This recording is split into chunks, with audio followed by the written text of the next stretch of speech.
You know, in pop music, it was always the same thing, like, I like it, but there's something. What is it? I don't know. The drums? I'm not sure. It's something. Cyndi Lauper. You've definitely heard her classic 80s hits at some point on the radio. You've probably sung them drunk in karaoke.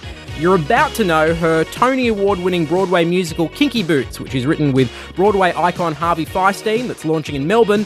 But there's one thing about the patron saint of big hair and girl power you probably don't know. Is it true that you once skinned and ate a squirrel? Is that true? I lived in Vermont. They eat squirrels in Vermont. I lived with a guy who didn't want to get a job, but he would go out squirrel hunting all the time. And sometimes I'd go with him, and, you know, I never really was attached to squirrels. I kind of thought, well, they're tree rats, kind of. But he came home with a dead animal, and he said, I got some people coming over here. And I looked at him, I'm thinking, what am I going to do with the squirrel? I was raised Italian, so I made it in a sauce, because it's like a little squirrelinaise, I guess.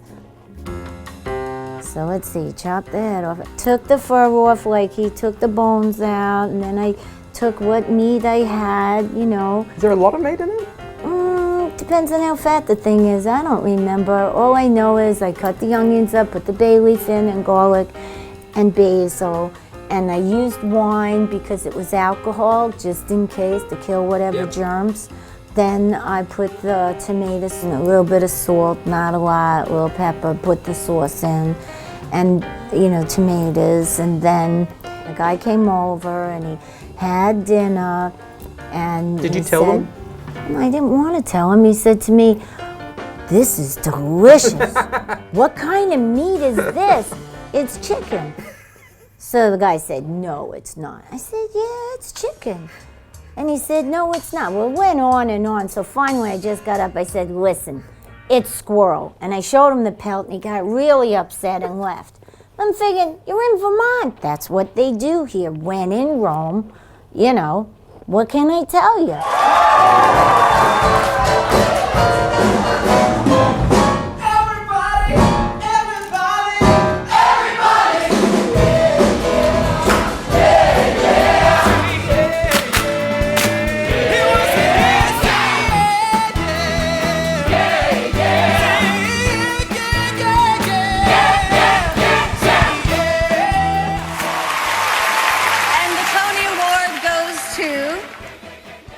Girl, you're gonna have fun tonight, Cyndi Lauper! You know, most of my life, I had to fight to write. I was always told she should just stand there and sing. What is she gotta just stand there, listen to the producer, they'll tell you everything to do, just do it. And in the back of my head, I'm always saying, really? Because when I get that lobotomy, I'll be right in touch with you, you know. What are you supposed to do? Not have a brain? Yeah. You know, I'm not a robot. I want to thank Harvey Fierstein for calling me up. I'm so glad I was done with the dishes. I'm sorry I didn't answer the phone. When Harvey called me and had that kind of faith, all of a sudden, it was like I was 5 years old again, and I was singing the different characters, and you start to hear the other voices, and it creates a world. And Harvey let me write different jams for everybody.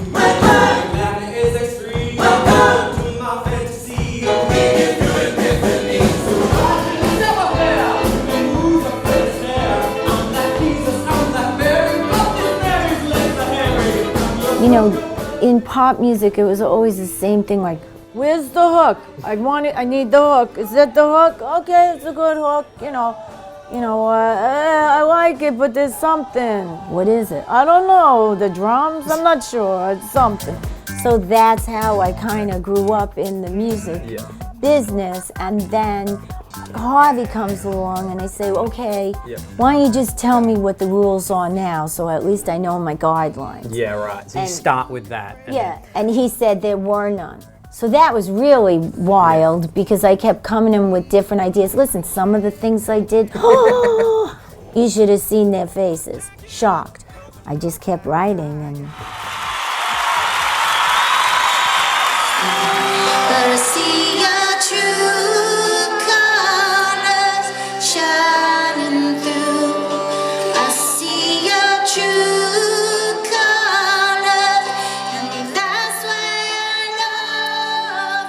reading in your memoir that you have quite vivid dreams.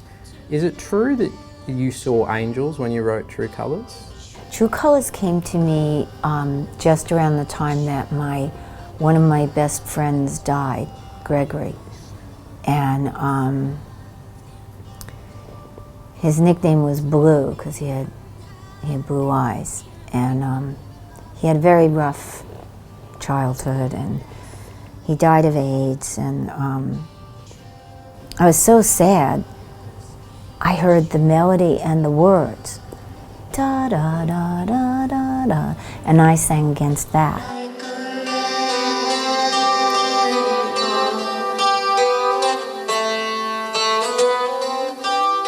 And somehow that simplicity and stripped down approach really gave the song a weight.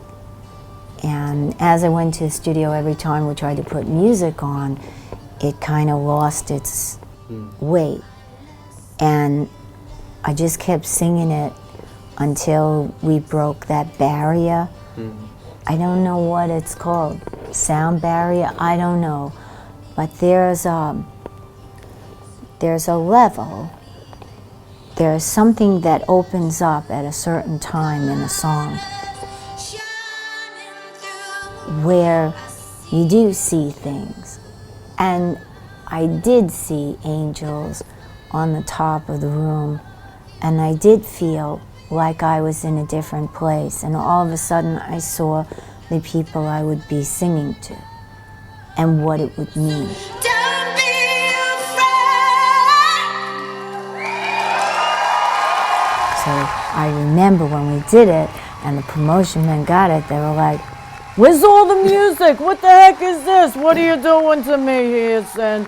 What are you doing?" So, you know. Cyndi Lauper, what a fun conversation. Thank you so much for your time. Sure. Really appreciate it.